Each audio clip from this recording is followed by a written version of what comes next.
It is obvious, it is in the court of public opinion that Rigathi Gachagua was never the Mount Kenya leader's nominee for the position of the deputy president. The nominee and the heir apparent was Professor Abraham Kindiki Kithure. Why am I saying so?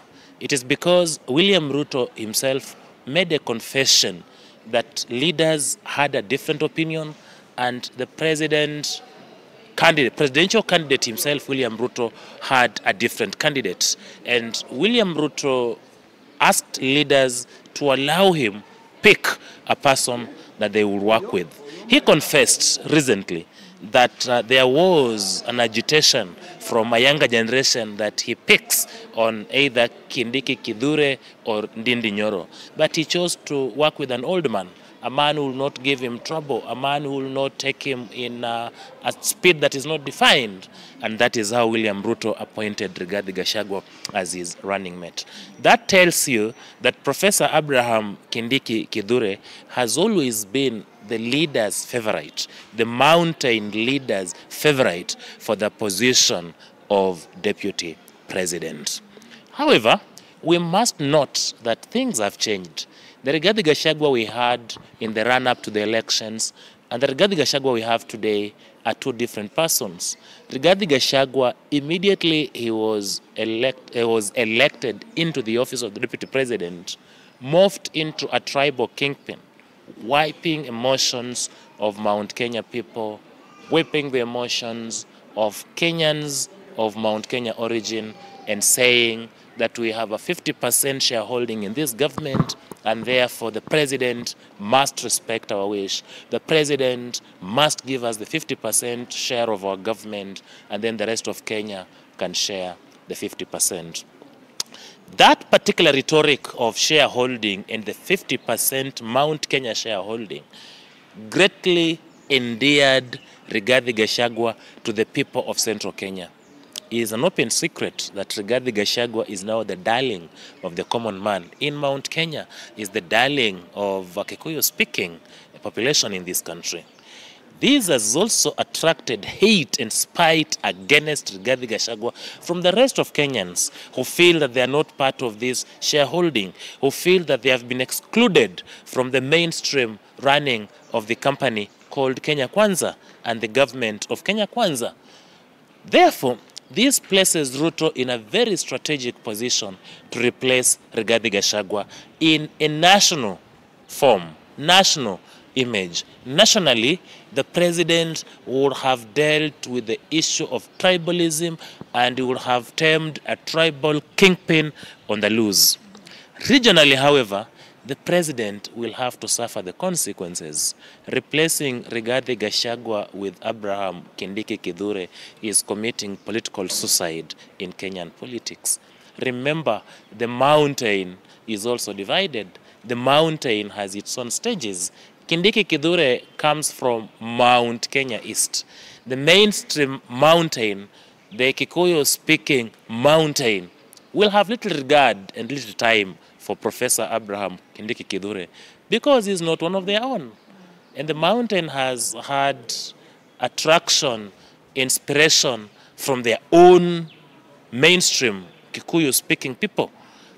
And when the DP appeared on Citizen recently and they were asking him why he chose to speak in the language of the people, the Kikuyu language, on national television, he said, but they were the majority there. I wanted to speak to the people in the language that they will listen to, in the language they will hear. And he confessed that when he was accompanying Ruto in central Kenya to seek votes for himself and for Ruto, he was speaking in Kikuyu, the language of the people, the language of the masses. The basic question is, will Abraham Kindiki Kithure be able to speak in vernacular when addressing rallies in Kiambu, in Murang'a, in Laikipia, as a deputy president seeking votes for President Ruto's second term? The response is a complete no. And therefore the answer is Abraham Kindiki Kithure intellectually and politically would be the best choice for William Ruto as a deputy president in the event that Rigathi Gachagua is impeached. Politically, that will be suicidal. and William Ruto, by nominating Kindiki Kithure for the position of a deputy president in the event that Rigathi Gachagua is impeached, will be tantamount to authoring his political epitaph in so long as the politics of Mount Kenya is concerned. Who do you think, if they play their cards right, will come out on top politically? Of course, the cards seem to favor, as of today I will tell you, the cards will favor any one of them. It will favor William Ruto because if he throws out Rigathi, brings in Kindiki, wins Mount Kenya East, wins Luo Nyanza, wins Western, adds Kalenjin, he secures a second term and serves without the mountain. It may save Kindiki because who knew that Professor Abraham Kindiki Kithure would leave the corridors of Parklands, a school of law, as a teacher to rise to the position of a deputy president. That will elevate him and will give him real chances of actually having the ambition of being the president of the Republic of Kenya. He will get this thing on a silver plate. It may as well favor Rigathi Gachagua because if he is sacked, he solidifies Mount Kenya, both Mount Kenya Mainstream and Mount Kenya East, and then he brings on board Stephen Kalonzo Musyoka, the Kambani bit, and then he brings on board other Kenyans who may be dissatisfied with performance of William Ruto. They probably will form a winning coalition that will produce the next president and make William Ruto a one-term president. So this political gambling we're experiencing today will go either way. It may favor anyone. And again, it may fail to favor any three of them. It may not favor Kindiki, not favor Ruto, not favor Gachagua, but favor a newcomer who may come as a candidate for generational change and just get the support of the Kenyans and become the president. And lastly, will impeaching Rigathi redeem Uhuru Kenyatta politically now that he didn't orchestrate an ouster of Ruto when he started early campaigns in 2008? Of course, the mountain, to an extent, they may not come out openly because of shame, but they are regretting not having listened to Uhuru Kenyatta.